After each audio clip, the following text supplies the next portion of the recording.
Adventure in Pipeman on W4CY Radio.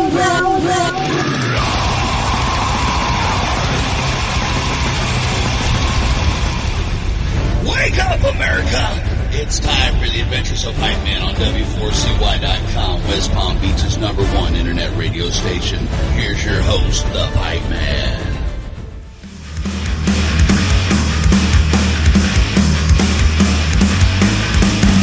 Twisted vision, dark disguise, media needs Air Force red lines. Someone's running, no one dies, they make it a homicide. Bar your windows, lock your doors, rot your mind with their control. Drag you down a darker path, close your mind and meet their wrath.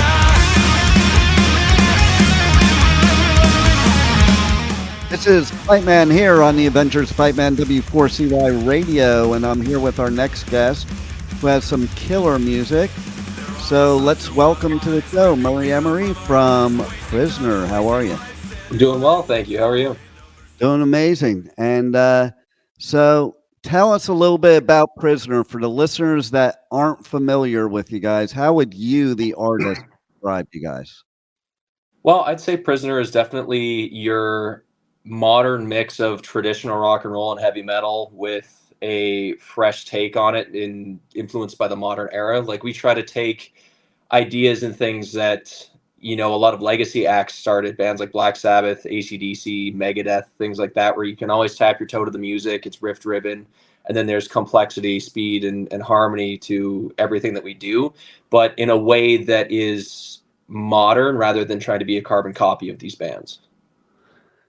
And that actually, from me watching your video, and that is like spot on what I would think, you know, because I come from the days of like the 80s, early metal and hard rock, and you gave me a vibe of that, but for 2024. Right on. That's the goal. There it is. And I love, here in the background, I love that artwork there too. Oh, thank you. I'm a big artwork person. So and you guys, from a lot of what I've seen, have some cool artwork. So let's talk about your artwork, because I think that all goes hand in hand with the music. Absolutely. I mean, for us, you know, the artwork to us is just as important as the music, because we want to create something that the listener can connect to in a complete way, in an auditory and visual way. And our artwork, so everything that we do is hand painted by our friend John Garrett. And the reason we have it hand painted is because, one, he's a fantastic artist, but two, you know, there's something to be said about true, authentic artistry. And I feel like in a world with AI and quick turnaround artwork and like, let's just get it done so we have something to put out, is in a way not as authentic as I think having something that's physically hand painted. And I mean, we're an old school rock and roll band where, you know, we do anything and everything we can as authentically as possible in terms of songwriting. Our recording is all analog in my recording studio here. And I think it's something that's just as important as the music. I think it is too. And you know, again, being old school myself, to me, the whole idea of music is not just the music itself, but the artwork that goes along with it. Like, you bought an album. First of all, you bought the album. You didn't even know what it sounded like. It was the artwork that made you buy the album first. Then you listened to it. And so it was just a whole full sensory experience. Just like, I love how you said auditory and visual, because you got auditory, visual, and kinesthetic people. And I think music applies to all those people when you have the complete package like you guys do.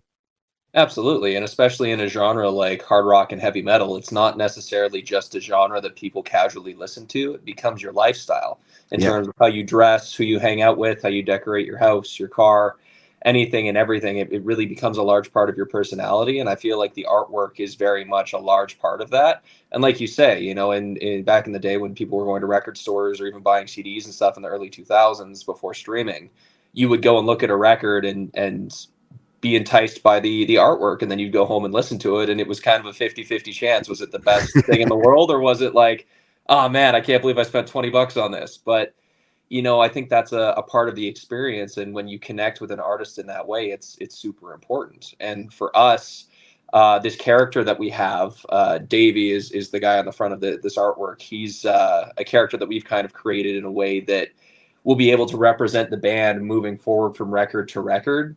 Because I find a lot of bands will do concept albums, and it's really cool because they have an entire story, but then the next record can be completely different.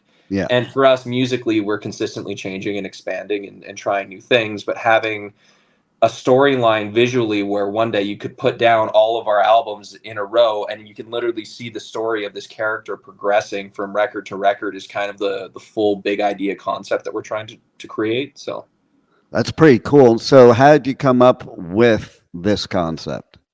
So ironically, I had a guitar strap that I had gotten when I first started playing guitar with this gargoyle on it. And I thought that image was really cool. And we wanted to create a character similar to Eddie from Iron Maiden or, Henry from Sabbath or Rattlehead from Megadeth that you could use in a way that would create a story around this character and the idea. And the name actually came from my twin brother that didn't actually make it out of the womb. His name was supposed to be David. And so that's where the name came from. So it was close to me and my family and things like that. And this character kind of follows the dream of the band. And it just kind of gives us a way to create a structure around our creative outlet. Wow. That's pretty cool. And so what was that first moment for you that you knew music was just part of your blood? Well, I got the opportunity when I was just turning 18 to go down to LA and play at this rock camp thing at the Whiskey A Go-Go with Zach Wilde, Paul Gilbert, Dave Mustaine, a whole bunch of these other extremely high caliber musicians. And I got to play at the Whiskey and I got to play Into the Void with Zach. And Nice.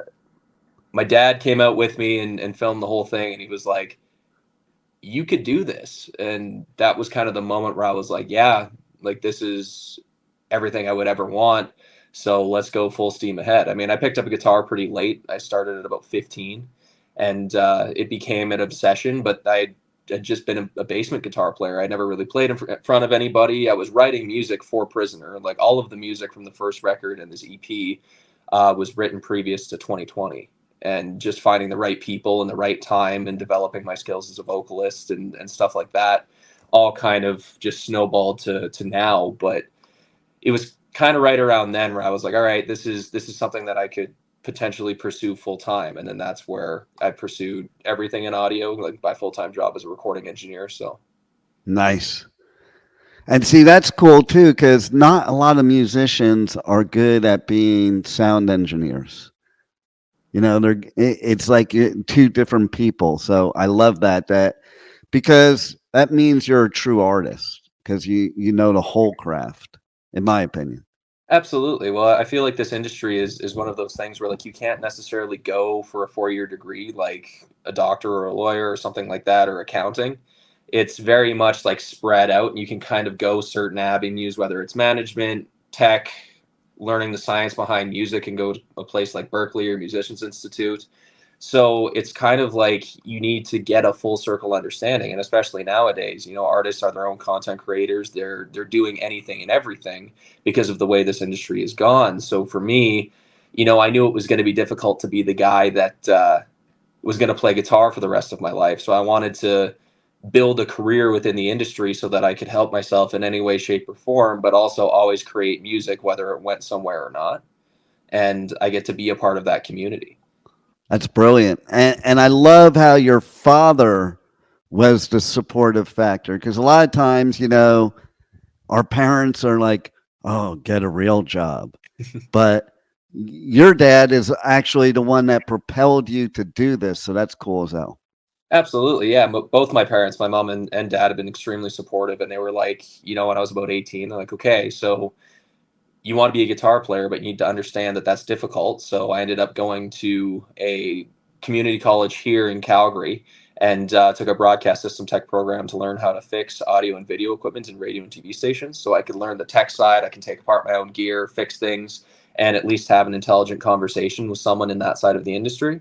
And then I moved to London, Ontario, where Prisoner originally started with a full lineup. And I found the people where I went to audio production school.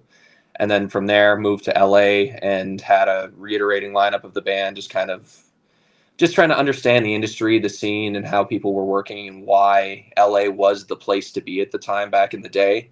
And then ended up moving back to Calgary here, where I built my recording studio, which is we're sitting in my control room right now. And that's what I get to do full time. But at the same time, I get to pursue music. So it's all kind of come full circle in a way that plan A met plan B, and now it's just my life. There you go. And do you think the sound engineering and recording has made you a better musician? 110%, because I get to work with so many people from varying genres. And for me, I get to kind of put on a few different hats in terms of the producer, the engineer, things like that. And for me, with Prisoner specifically, like I bring in friends that are other engineers to help record and do a lot of the mixing. Like I do the rough mixes and things like that. But I just get to step back and be the band guy with the rest of the guys in Prisoner, rather than trying to do everything myself. But it's great because I can have those conversations with these engineers and things like that. So yeah, I would think that puts you a step above the rest, because like I said before, knowing both parts of the craft, so tell us about Skies Are Blackened. That's a cool video. Thank you. Yeah, so that song was actually the first song that was ever written for Prisoner. I was 16, and wow.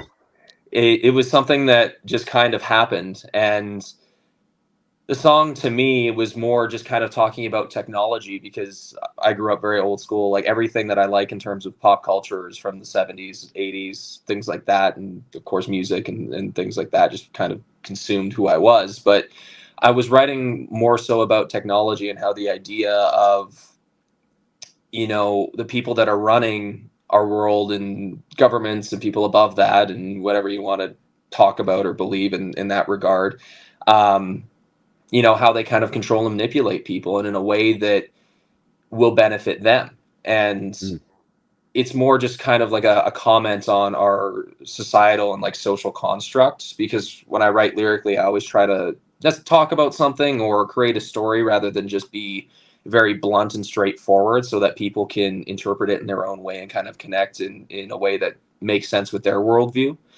But the music video was just something that we wanted to do because it was super raw. It was pretty quick, just to kind of fit with the theme of the song. Like it's 2 minutes and 40 seconds. It's fast, aggressive, a large soaring chorus with the vocals and things like that. So we thought, to go out to Banff, and we ended up going on the rooftop of the main mall there. So we got a cool background with the mountains and everything. And as nice as it did look outside, it was cold and raining everywhere around us but where we were. So the skies were about as dark as it could get. And you know what? It did look cool, with the silhouette of the mountains and stuff. But no, I wouldn't have known that you guys were freezing. Oh yeah, it was cold. I always wonder about musicians when they have to play when it's freezing. Like, how hard is that? Because it's hard enough doing normal things, like especially if you're, playing guitar. It's hard enough to move your fingers when it's like freezing out, much less to play a guitar. Absolutely. Yeah, it was definitely one of those factors. I mean, the one nice thing is that we weren't sweating our brains out on with those leather jackets, which we usually are. Yeah, well, and I'm in South Florida, okay? And I think about the fact of wearing a leather jacket in the heat here would be like unbelievably terrible. Oh yeah. Like we used to start our shows where we were like, oh, we're gonna wear our jackets the whole time, and then halfway through we're like, nope, this is not happening. I always, when I go and I do coverage at festivals, and it's a really hot one, and I'm doing an interview with a band, and I see that they're wearing stuff like leather jackets or overcoats and stuff like that. I'm like, how do you even perform up there like that? Like, I mean, even in shorts and a t-shirt, it'd be hard to perform, much less like that. Oh yeah, definitely. Speaking of performing, anything that you want to talk about as far as tour dates, shows you're playing, stuff like that? So as of right now, we're just doing a bunch of Western Canadian stuff. The only show we have announced right now is in Edmonton on September 7th, and then we're announcing a local show in Calgary and then the surrounding area. Because right now we're kind of coming up into the fall time of the year. And of course, getting up north, we start to get snow around October, November. So we're actually just got out of the studio. We've recorded 2 more songs that'll be out later this year. And then we're heading back into the studio in the winter to start working on our second record, which will be out next year at some point, to follow up all of this. And then hopefully we're going to use that as the fuel to try to get on a full tour and play as many shows as we can next summer. Love it. And tell everybody how they can connect to your website, your merch, your socials, all of that. Yeah, so you can check us out at www.prisonerband.ca. That's connected to our merch. All of our streaming platforms, social medias. You can follow us on Instagram at Prisoner Band Official, Prisoner Band on Facebook, things like that. So if you go through our website, you'll be able to find everything. Beautiful. Well, thanks for giving us great music. Looking forward to a lot more. And thanks for being on the Adventures of Pipeman. Awesome. Thank you so much for having me. I appreciate it. You got it, brother. Take care.